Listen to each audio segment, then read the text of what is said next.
আসসালামু আলাইকুম, চলে এলাম Redmi Note 14 Pro Plus এর ডিটেলস ক্যামেরা রিভিউ নিয়ে। ইতিমধ্যে এই ফোনটির আনবক্সিং এবং কি ফুল রিভিউ দেওয়া আছে আমাদের চ্যানেলে। ভিডিও লিঙ্ক থাকছে ভিডিও ডিসক্রিপশনে এবং কি আই বাটনে। ফোনটিতে ব্যবহার করা হয়েছে তিনটি ক্যামেরা, যেখানে থাকছে 50 megapixel main camera, 8 megapixel ultra wide, আর থাকছে 50 megapixel telephoto lens with 2.5x optical zoom, আর থাকছে 30x ডিজিটাল জুম, যা দিয়ে আপনারা চাঁদের ছবি তুলতে পারবেন। আর এই ফোনটি সামনে থাকছে 20 মেগাপিক্সেল সেলফি ক্যামেরা। প্রথমে কথা বলা যাক ভিডিও কোয়ালিটি নিয়ে। এই ফোনটির মেন ক্যামেরা দিয়ে সর্বোচ্চ 4K 30fps এর রেকর্ড করা যায় ভিডিও। আর এই হলো এই ফোনটির 4K 30fps এর ভিডিও স্যাম্পল। আর আপনারা ভিডিও স্যাম্পল দেখেই বুঝতে পারছেন এই ফোনটির ভিডিও কোয়ালিটি কেমন হতে পারে। বাজেট অনুযায়ী এই ফোনটির ভিডিও কোয়ালিটি মোটামুটি ভালোই, খারাপ না, কিন্তু 4K 60fps হলে ভালো হতো। তাছাড়া 1080p-তে আপনারা 30 এবং 60fps রেকর্ড করতে পারবেন ভিডিও, যেখানে আপনারা পেয়ে যাবেন EIS এবং কি OIS, তো যার ফলে আপনারা একটা স্মুথ ভিডিও পেয়ে যাবেন। সো ওভারঅল এই ফোনটির ভিডিও কোয়ালিটি মোটামুটি ভালোই, খারাপ না। সো এখন কথা বলা যাক এই ফোনটির পিকচার স্যাম্পল নিয়ে।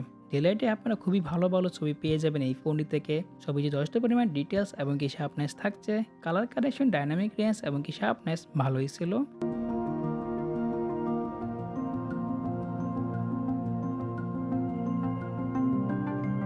আর এই হলো এই ফোনটির 8 মেগাপিক্সেল আল্ট্রা ওয়াইডের ছবি, যা মেন ক্যামেরার তুলনায় কিছুটা ডিটেলস এবং কি শার্পনেসের ঘাটতি থাকছে।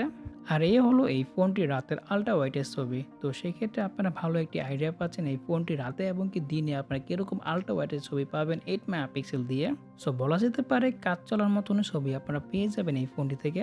এখন কথা বলা যাক এই ফোনটির পোর্ট্রেট পিকচার নিয়ে। যেহেতু এই ফোনটিতে থাকছে পেরিস্কোপ লেন্স, তো সেক্ষেত্রে আমরা এখান থেকে ভালো একটি পোর্ট্রেট আশা করি। আর আমাদের আশা অনুযায়ী আমরা এই ফোনটি থেকে ভালো একটি পোর্ট্রেট পাচ্ছিলাম, যদিও ফেসকে কিছুটা স্মুথ করে ফেলে।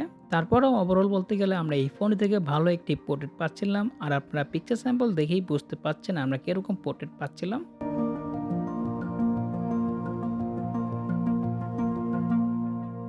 আর আমার সবথেকে বেশি ভালো লেগেছে এই ফোনটির রাতের ফটোগ্রাফি। রাতে আমরা এই ফোনটি থেকে খুবই ভালো ভালো ছবি পাচ্ছিলাম উইদাউট নাইট মোড।